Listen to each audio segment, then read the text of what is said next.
لیکن ہوا کیا؟ آر ایس ایس 1925 میں قائم ہوئی ہے اسی کے رد عمل میں. ہندو سویا ہوا تھا، انہوں نے دیکھا یہ مسئلہ اٹھ گیا ہے، اتنا زبردست اٹھ گیا ہے، اس زور شور کے ساتھ اٹھ گیا ہے، اس کی چپراس جو ہے وہ زمین جو ہے لرز رہی ہے، اس سے تو اٹھنا پڑے گا نا.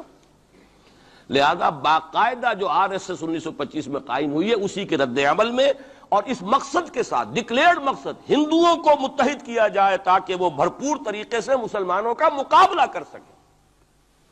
ہندو واد آن دی ڈیفینسو. لیکن 1925 سے لے کر آج تک کتنے سال ہو گئے؟ 67. 67 برس تک ایک جماعت کا حوصلہ دیکھیے، اس کا ظرف دیکھیے، آج تک سیاست میں حصہ نہیں لیا. پاور پالیٹکس سے کوئی تعلق نہیں. 67 لانگ ایئرس. اتنی فالوئنگ ہے کہ ویسٹ میں تو اتنی موٹی موٹی کتابیں چھپی ہیں. شکاگو یونیورسٹی سے اتنی موٹی کتاب تھی، بردرہڈ ان سیفرن، آر ایس ایس کے اوپر ڈاکومنٹ. 25 لاکھ ان کا اس وقت کارڈر موجود ہے جو کہ ان کا ٹرینڈ ہے والنٹیئر. لیکن وہ جماعت الیکشن میں نہیں آئی. کچھ اپنے اثر تحت کچھ اور لوگوں کو لڑو. اور آپ نے نام بھی نہیں سنا ہوگا، اس کے 3 امیر یا گرو جو ہیں گزر چکے ہیں، تیسرا ہے اس وقت. پہلا ڈاکٹر بالی رام ہیجواڑ، کسی نے نام سنا آج تک؟ کوئی پرسنل پبلسٹی کی کوشش کی اس نے؟ کام کیا. دوسرا مہادیو گولوالکر گرو جی، کسی نے نام بھی نہیں سنا ہو. اس وقت کون ہیں؟ بالا صاحب دیورس. یہ 3 ان کی عمارتیں کہہ لیں یا جو بھی کہہ لیں، خلافتیں ہیں جو آئی ہیں، اور ایسا منظم نظام ہے، لیکن کہیں سیاست میں حصہ نہیں. ہمارا فنڈامنٹلسٹ سیاست کے میدان میں آ کے زیرو ہو چکا. پہلے تو علامہ مشرقی اٹھے تھے، وہ تو ویسے ہی ایک جوش کے اندر آ کر ایک خاص جذباتی کیفیت میں اپنی موومنٹ کو کال آف کر کے بیٹھ گئے.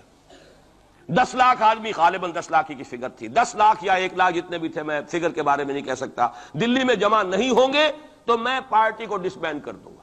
وہ چند افراد کی کمی رہ گئی تھی اس فگر سے، تو اسی غصے میں آ کر پارٹی ڈسبینڈ، ختم. اب وہ خاکسار ہمارے ہاں تو رہ گئے، کبھی کسی خاص سیریمنی کے موقع پر کچھ سلامی دینے کے لیے چپراس کرتے آ جاتے ہیں بیچارے. وہ ان کے تو کوئی نام و نشان بس اس معنی میں ہے کہیں. اللہ اللہ خیر. اصل فنڈامنٹلسٹ آرگنائزیشن جماعت اسلامی ابھری، لیکن اس نے پاکستان میں آتی پاور پالیٹکس کے اس کے اندر اپنے آپ کو دفن کر کے زیرو کر دیا. وہاں یہ معاملہ چل رہا ہے. یہ ہے اصل میں جو فرق آپ کو سمجھنا چاہیے. یہ 1925 یہ جو دوسری جماعتیں ہیں، وی ایچ پی ہے، وشوا ہندو پریشد، یہ اس کی ایک ذیلی تنظیم ہے، جیسے جماعت اسلامی کی ذیلی تنظیمیں ہیں اسی طرح کی ذیلی تنظیم ہے. آر ایس ایس خود کبھی نہیں آئی پالیٹکس میں، اور 2 مرتبہ تاریخ میں اس کو بین کیا جا چکا ہے ہندوستان میں. چونکہ آر ایس ایس کا آدمی تھا جس نے گاندھی کو ایسیسینیٹ کیا تھا 1948 میں. دی پارٹی واز بینڈ. اس کے بعد جب اندرا گاندھی کا دور آیا ہے وہ ایمرجنسی کا، اس میں بھی پارٹیز اس نے بین کی تھی، آر ایس ایس بھی بین ہوئی ہے، لیکن ہر مرتبہ پہلے سے زیادہ ابھر کر آئی ہے وہ. اور آج یہ سب کے سب وی ایچ پی والے، بی جے پی والے، یہ سب در حقیقت آر ایس ایس کے آدمی، اور یہ ان کا ڈکلیئرڈ ایم اب بن چکا ہے. اور حالات جو ہیں، ہم اس سزا کے بالکل مستحق ہو چکے ہیں. اسیاں سے کبھی ہم نے کنارہ نہ کیا، لیکن تیری رحمت نے گوارا نہ کیا. یہ تو ہو سکتا ہے اب بھی ہم اسی اللہ کی رحمت پر تو ادھار کھا سکتے ہیں، لیکن واقعہ یہ ہے کہ ہم اس سزا کے بالکل مجرم ہو چکے ہیں اور مستحق بن چکے ہیں.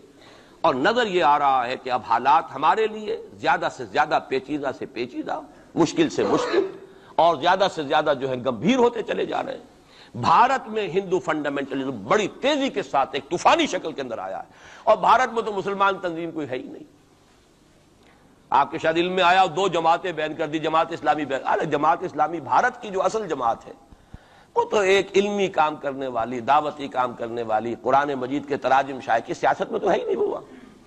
لیکن یہ کہ اس کا اور سوال ہی پیدا نہیں ہوتا ٹیررزم کا یا کسی درجے میں بھی کوئی اس طرح کی ایکٹیویٹی جماعت اسلامی. لیکن وہ ہے نا کہ وہ ترازو کا ایک پلڑا اگر ادھر 3 کو بین کیا تو ادھر بھی 2 تو ہوں کم سے کم، وہ جماعت اسلامی بھی بین ہو گئی.